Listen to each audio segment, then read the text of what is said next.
Hey, shalom, shalom, Mr. Brother Abba Buff in the DC Church, coming at you, giving all praise, glory, and honor to Yahweh Bahashim, Yahweh Shai Bahashim, Rekal Kadash, Yahweh and the Heavenly Father, Yahweh Shai, be whom the world can really call Jesus Christ, Bahashim, meaning in the name, Recall meaning Spirit, Kadash meaning holy. Alright, these are the names and the powers that I come to you in order to profess the 100% truth and Lord's will, seal the elect's faith, and Shanya Kabag, Gawala Rakaz, Koyim Namba Ith, meaning double honest, Salakia. Shanya Kabag, Got well over Cobb's acclaim now by eighth, meaning double honors to the elders and apostles as GMS in these times. And Shalom wa Barakam Labakarim Shayash Allah, peace and blessings be upon the elected the nation of Israel. And to the men out there that's pushing this word in sincerity and truth. To you I say Shalom wa Barakam Atham, peace and blessings be upon you. Now without further ado, Salaki, if you hear some background noise, I'm just in the midst of traveling, but I really wanted to get this video made prior to me, you know, going upon my endeavors, but I was just give me 1 second. Slack. I was just in the spirit, and the spirit of Proverbs 11:1 was on me heavy, and I really wanted to get this message out there because we indulge ourselves in a lot of things, and in order for us to grow, we have to go into worlds and realms in which, it could seem forbidden when we first come into the truth. But when we get into the truth and we get more deeper context about the truth, we start to see that, hey, the Lord is pushing us into this direction that causes us to step outside of our comfort zone, and when you step outside of your comfort zone, it can be nerve-wracking, it can cause you anxiety, it can make you feel as if you're doing something wrong, and it can also make you feel as if you're not in the Lord, but that's actually the complete opposite of it. When the Lord allows you to step outside of your comfort zone, He's just showing you what you're more capable of performing, what you're capable of doing, and what you're capable of accomplishing. Because you step into these places, you step into these worlds, and you prove your fidelity to the Heavenly Father by way of going to those things, and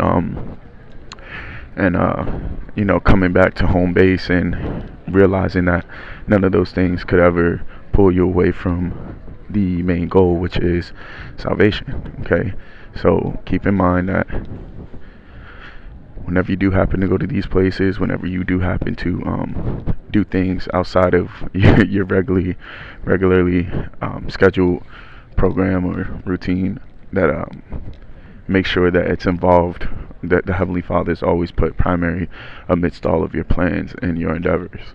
Now, with all that being said, the reason why I have Proverbs 11 out is because this is the encompassment and the embodiment of what mindset we are to have pertaining to our endeavors and our travels.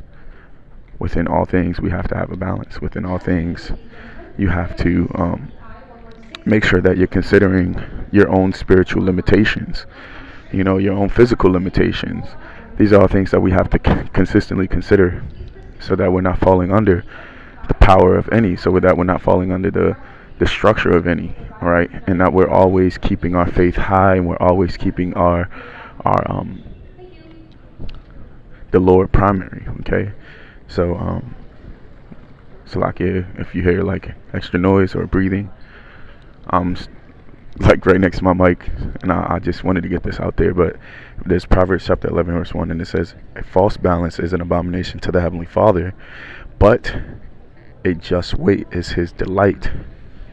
So if you are overindulgent in anything outside of, if you're overindulgent in anything,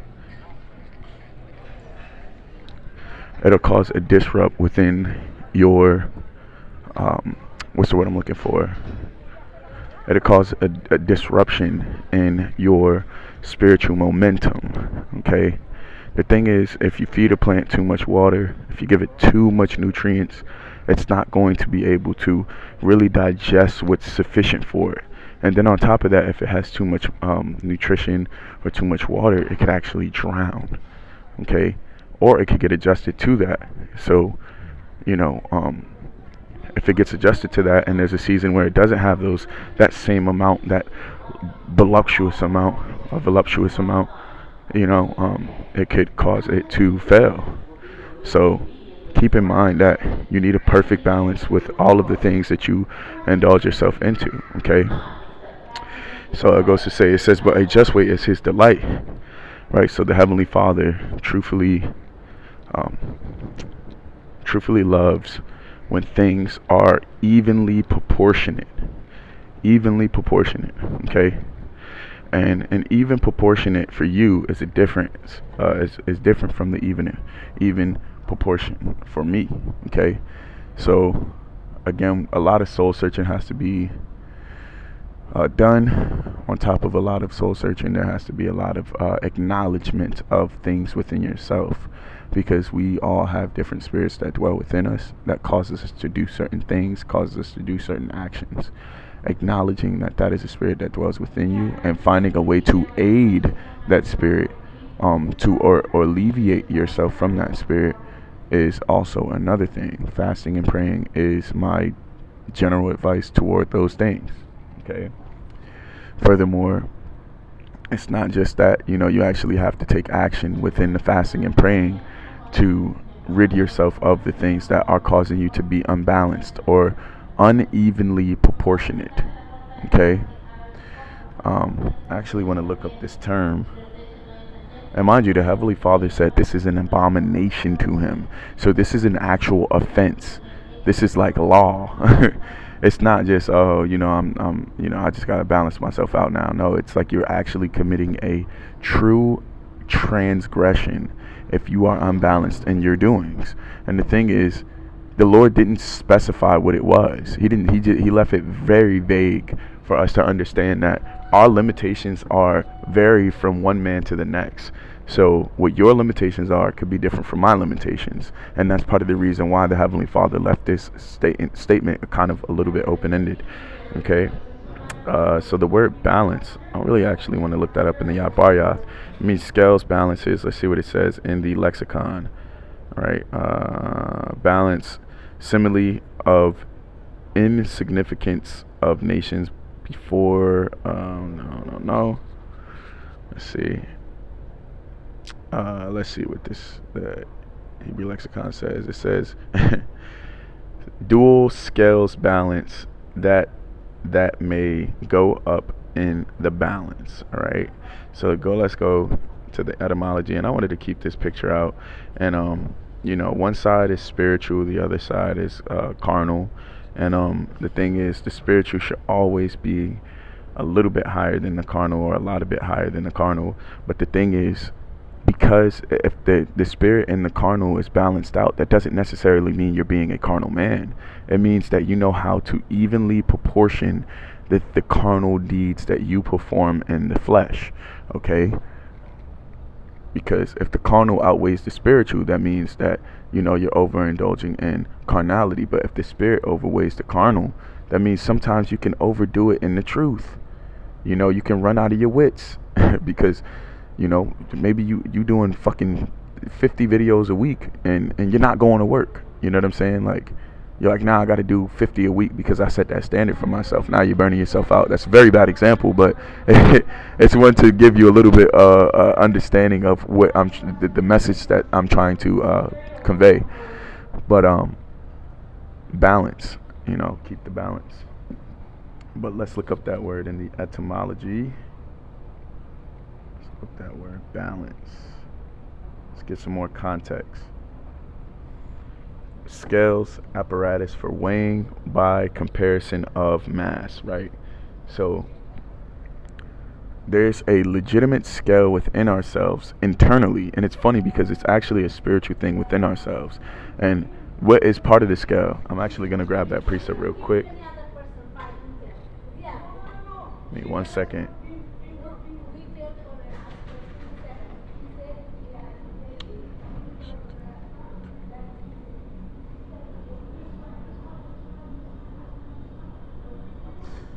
This is Romans chapter 10, verse 2. It says, for I bear them record that they have a zeal of the Heavenly Father, but not according to knowledge. So within us internally, we already have this scale. We already have this balance within us. and this capacity in us that lets us know, hey, Salakia, this mindset in us that lets us know, hey, um, we can't do so and so, or your body, your mind is going to tell you that, I think I've had enough of this specific activity, and that is where that zeal comes from. That zeal is, we know what to do, we know what not to do, but a lot of times we get bewildered by carnal means and carnal things, and that causes us to stray far away from that moral compass that we have within us. Okay, so that is a part of that apparatus for weighing, which apparatus, if I'm not mistaken, is like a tool. So it says apparatus for weighing by comparison of mass, balance scales for weighing. It says twice, right? Possibly from Latin, having two pans, twice. All right, because the thing is, that would make sense, because what you have, you have Salakia. You have a pan on one side and you have a pan on the other side, and there are two subsets of substances on each one of those sides. Now within us we have a subset of carnality, which the scriptures tell us in Romans the 8th chapter that we have, of course we have a zeal but not according to knowledge, but then also it tells us that I'm thinking of Romans 8:20, that we are subject to vanity, essentially. Okay, so you have carnality in you, but then you also have the Spirit of the Lord that resides in you too. So that's what's on the internal balance beam within us. Okay, so finding your own personal way on how to manage that is really all of our jobs. All right, and that's kind of what I wanted to bring to mind within this epistle. And I think that's really it. Let me see. Balance as a verb, to be equal with, from balance, it's meaning serve as a counterpoise to, okay, bring or to keep in equilibrium. All right, let's look up that word, equilibrium. All right, it says a state in which opposing forces or influences are balanced. Okay, so man, it's so beautiful, man. So composed, you know what this word balance also means? It means to be temperate. Temperance is also a form of balance, and actually is the highest form of balance. So that is part of the reason why it is imperative for us to consistently soul search, consistently keep in mind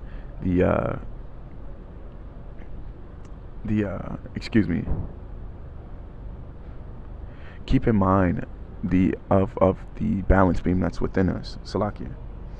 So it says equilibrium is a state of which opposing forces or influences are balanced. So whether it's carnality or spirituality, whether it's the flesh or your spirit, your emotions, whatever it is, making sure that they are suppressed, they are put into place, and understanding that these things are because the flesh is going to need to be tended to. The spirit is going to need to be tended to more than the flesh, okay? And especially more now than ever. But at the same time, knowing what works for you to keep you in a constant form of growth is really the most important aspect of balance itself.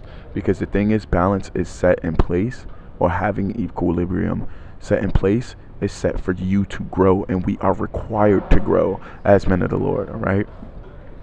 So I feel fucking amazing, getting this video off, because I really wanted to bring out this topic. And I appreciate Akim, whomever this message goes to, the water, for tuning in. And I don't want Ratazah, until next time, I say, I'm gonna say Shalom.